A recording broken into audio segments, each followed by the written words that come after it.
हरियाणा के उप मुख्यमंत्री दुष्यंत चौटाला की अध्यक्षता में चल रही इंडस्ट्रीज और कॉमर्स विभाग की बैठक खत्म हो गई है, जहां इस बैठक के बाद उप मुख्यमंत्री दुष्यंत चौटाला का बयान सामने आया है। उन्होंने कहा कि 20 नवंबर से पहले हरियाणा की ई वाहन पॉलिसी बनेगी। इलेक्ट्रिक वाहन की मैन्युफैक्चरिंग, इस्तेमाल और चार्जिंग पॉइंट्स को लेकर नई नीति तैयार होगी। अब तक इससे जुड़े स्टेक होल्डर्स के साथ 3 दौर की बैठक हो चुकी है। आज फाइनल दौर की बैठक हुई और इस बैठक में निर्णय लिया गया है कि नई इलेक्ट्रिक वाहन पॉलिसी में खरीदार को सभी बेनिफिट्स दिए जाएंगे।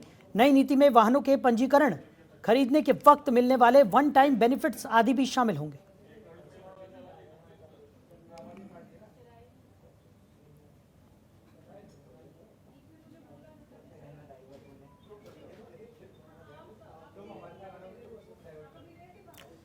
तो खबर पर ज्यादा जानकारी के साथ हमारे सहयोगी ओपी शर्मा हमारे साथ जुड़ गए हैं।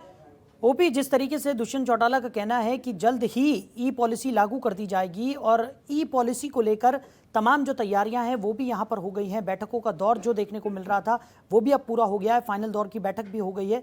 क्या कुछ सामने निकल कर आने की उम्मीद? देखिए साहिल, अगर हम ई वाहन पॉलिसी की बात करें तो पूरे देश में जो है 2030 तक जो वाहनों को इलेक्ट्रिफिकेशन करने का जो लक्ष्य रखा है, उसके तहत हर राज्य अपनी जो है इलेक्ट्रिक वाहन जो है वो पॉलिसी बना रहे हैं, जिसके तहत लोगों को इंसेंटिव देना किस तरीके से कि ज्यादा से ज्यादा पेट्रोल डीजल के वाहन खरीदने की बजाय जो है इलेक्ट्रिक वाहनों का इस्तेमाल करें। लेकिन इलेक्ट्रिक वाहनों की जो दिक्कत है इस वक्त, सबसे ज्यादा दिक्कत है कि फास्ट चार्जिंग की जो है वो सुविधा ज्यादा नहीं है। दूसरा ये कि कम संख्या में इस्तेमाल करने के चलते अभी तक जो लागत बढ़ रही है। तो ऐसे में हर राज्य अपनी जो है वो नीतियां तैयार कर रहे हैं। ऐसे में हरियाणा के अंदर भी जो है नीति बनाने को लेकर आज फाइनल जो है मीटिंग स्टेक होल्डर्स के साथ होती है, जिसमें जो वाहन मैन्युफैक्चरिंग कंपनी थे उनके जो बड़े अधिकारियों ने उन्होंने हिस्सा लिया है और उन्होंने अपने सुधार सोचे, जिसमें सबसे बड़ा सुझाव तो ये था कि रजिस्ट्रेशन के वक्त जो फीस है उसको वो कम किया जाए और इसके अलावा जो चार्जिंग स्टेशन है वो ज्यादा बढ़ा जाए, जबकि फास्ट चार्जिंग जो है स्टेशन वो स्थापित किए जाए। क्योंकि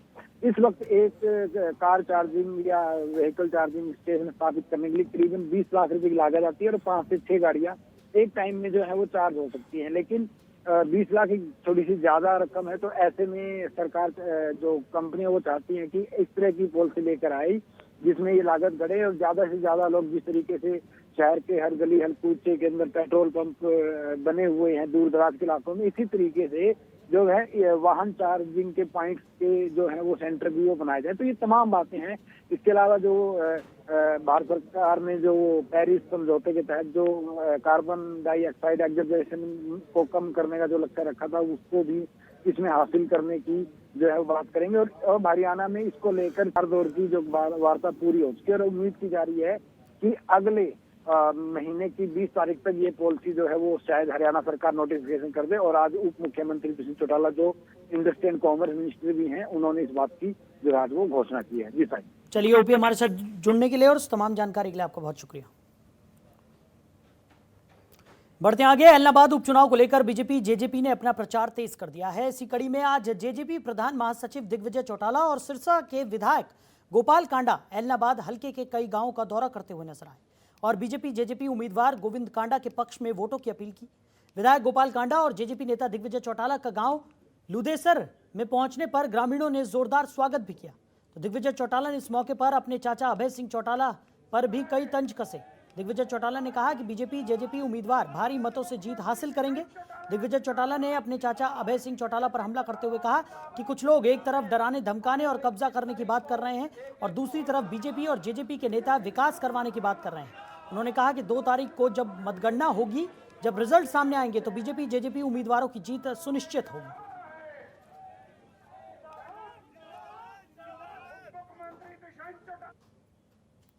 ने लगभग दर्जन भर गांव के प्रोग्राम गोपाल कांडा जी के साथ और सभी पार्टी के कार्यकर्ताओं के साथ बनाए हैं। बड़ा भारी उत्साह, बड़ा भारी जोश और मैं ये मानता हूं कि जीत का तो मन बना लिया है। अब कितनी ताकत देकर के कैंडिडेट को भेजना है कि सरकार भी उसी जिम्मेवारी को आगे माने और इस इलाके का विकास करवाए, ये बाकी बचा है। निश्चित तौर पर गठबंधन के कैंडिडेट की बड़ी भारी जीत हो।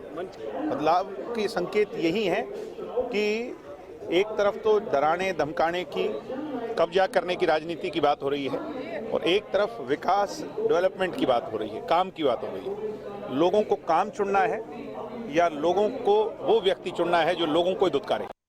गठबंधन का प्रत्याशी जीत रहा है। आपके सामने लोगों ने मन बना लिया है कि भारतीय जनता पार्टी और जननायक जनता पार्टी का दुष्यंत जी के हाथ मजबूत करेंगे, क्योंकि जिस तरह वो बात करके जा रहे हैं और काम हो रहे हैं, लोगों को यही चाहिए। काम के लिए ही जो परेशान हैं लोग, उन्होंने सोचा हुआ है कि बहुत भारी बहुमत से जीत होगी गठबंधन।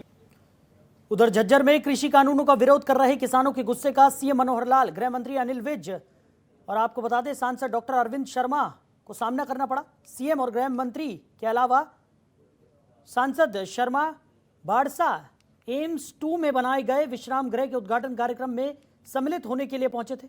इस विश्राम गृह का उद्घाटन प्रधानमंत्री नरेंद्र मोदी की ओर से ऑनलाइन किया जाना था, जबकि कार्यक्रम को शासन और प्रशासन ने पूरी तरह से गुप्त रखा था। लेकिन इसके बावजूद भी किसानों को सीएम और गृह मंत्री के कार्यक्रम की भनक लग गई और वो विरोध जताने के लिए हाथों में काले झंडे लेकर पहुंच गए, जहां पुलिस ने इन्हें कार्यक्रम के 300 मीटर की दूरी पर ही रोक लिया और जब तक कार्यक्रम चलता रहा पुलिस ने किसानों को रोक कर रखा।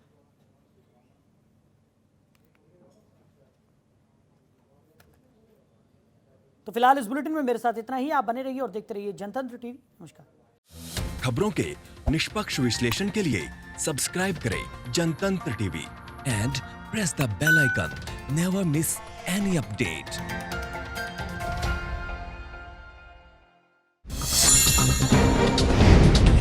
डाउनलोड कीजिए जनतंत्र टीवी ऐप को, जो कि अवेलेबल है गूगल प्ले और ऐप स्टोर पर। अधिक जानकारी के लिए अभी डाउनलोड करें।